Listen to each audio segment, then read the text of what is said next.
Ma chère Edith, la vie ici est très dure. Dans les tranchées, l'odeur de la mort règne. Les rats nous envahissent, les parasites nous rongent la peau. Nous vivons dans la boue. Elle nous envahit, nous ralentit et arrache nos grolles. Le froid se rajoute à ces supplices, ce vent glacial qui nous gèle les os. Il nous poursuit chaque jour. La nuit, il nous est impossible de dormir. Être prêt à chaque instant, prêt à attaquer, prêt à tuer. Tuer, ceci est le maître mot de notre histoire. Il nous répète qu'il faut tuer pour survivre. Je dirais plutôt vivre pour tuer. C'est comme cela que je vis chaque minute de cet enfer. Sans hygiène, sans repos, sans joie, sans vie. Cela n'est rien comparé au trou morbide où il nous envoie. Sur le champ de bataille, on ne trouve que des cadavres. Des pauvres soldats pourrissant sur la terre imprégnée de sang. Les obus, les mines détruisent tout sur leur passage.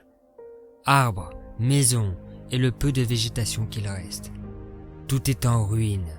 L'odeur des charniers, le bruit des canons, les cris des soldats, l'atmosphère qui règne sur ce champ de carnage terroriserait un gosse pour toute sa vie.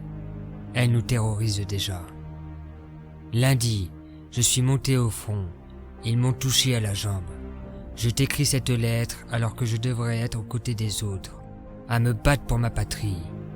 Notre patrie, elle ne nous aide pas vraiment. Ils nous envoient massacrer des hommes alors qu'eux, ils restent assis dans leur bureau. Mais en réalité, je suis sûr qu'ils sont morts de peur. Ah, ce que j'aimerais recevoir une lettre. Cette lettre, celle qu'on attend tous, pouvoir revenir en perme. Ce que j'aimerais te revoir, ma chère épouse. Retrouver un peu de confort. Passer du temps avec notre petit garçon. Est-ce que tout le monde va bien? Ne pensez pas à toutes ces horreurs. Je ne veux pas que vous subissiez cela par ma faute. Prends bien soin de toi, de notre fils et de mes parents. Et même si je ne reviens pas, je veillerai toujours sur toi.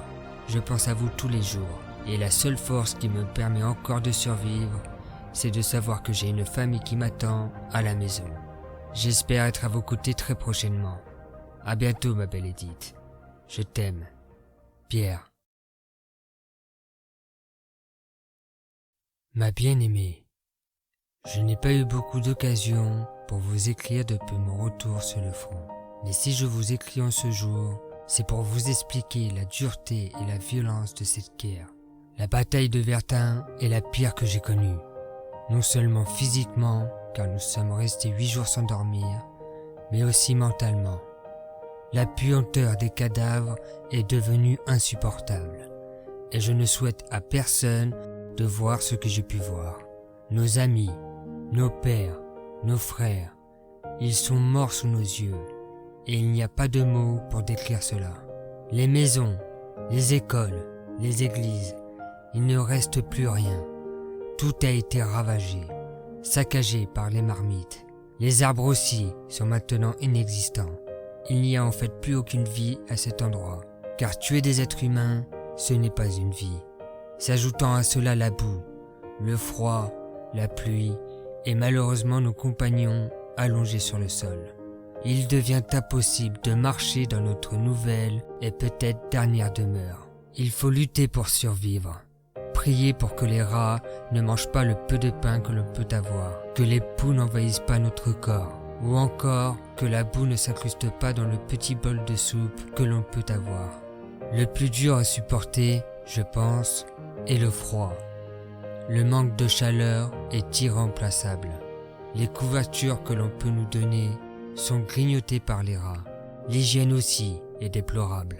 Si vous saviez ce que je donnerais pour prendre une douche, il faut aussi que l'on porte des masques à gaz.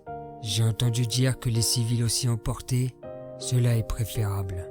Nous lançons désormais du gaz à l'ennemi, plus efficace d'après là-haut. Je dois vous avouer que je n'ai plus beaucoup d'espoir en ce qui concerne la liberté. Je n'ai même plus du tout d'espoir. Je souffre. Comment vais-je survivre? Je n'y arriverai pas. Votre présence me manque énormément. Mon sang coule encore et encore. Pourquoi en suis-je arrivé là? Embrassez bien mes parents pour moi et les vôtres aussi. Dites-leur bien que je suis sincèrement désolé de ne pas être revenu. Embrassez aussi ma petite Juliette et dites à Jean que son père était un héros. Et vous, ma douce, je suis malheureux de vous faire mes adieux sur un bout de papier.